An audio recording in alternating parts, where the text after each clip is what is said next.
10,000 Jewish children's lives were saved. But for that, I wouldn't be talking to you here today.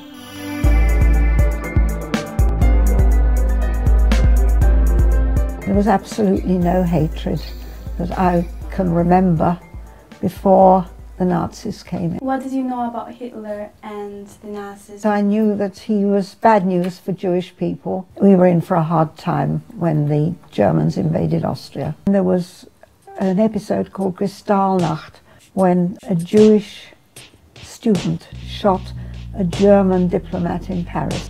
People suddenly became hostile. There was this atmosphere of aggression. They burned all the synagogues, beat up Jewish people in the street, ransacked Jewish shops. So that was the first real atrocity. What was exactly the Kindertransport and how did you get into it? After Kristallnacht, an amazing thing happened.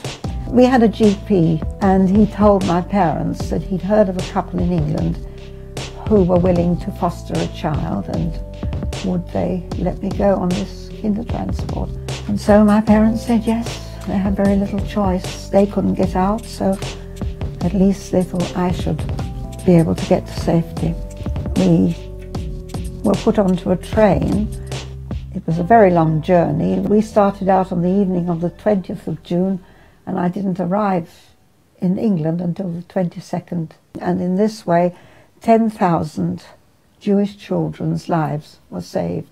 What would have happened to you if you stayed in Austria with your parents? I would have joined the 1.5 million children who were destroyed by the Nazis.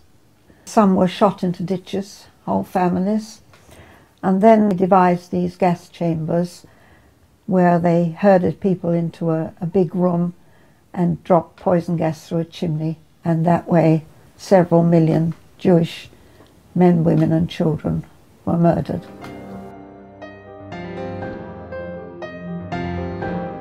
I well remember the jackboots coming up our stairs. I remember the Nazis battering on our door, demanding that my father came out. I found out later that they'd been starved and beaten and humiliated, any sort of cruelty they could think of.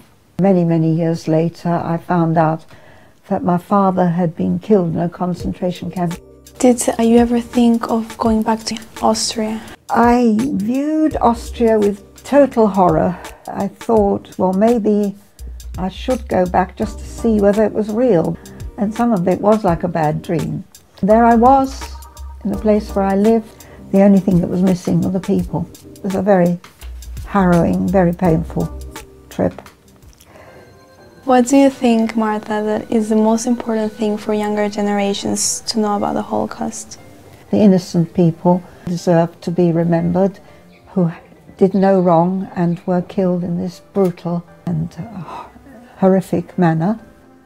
To realize that the same mechanisms that were used by the Nazis to stir up hatred, they can be used at any time. They're still being used. Do you think it's less likely for something like the Holocaust to happen again? Because Europe is so multicultural. A great many people in places like London accept difference, accept people of different colours and origins. I think there are tensions and it's very easy to stir up hatred now as it was then. Hatred can lead to mass murder.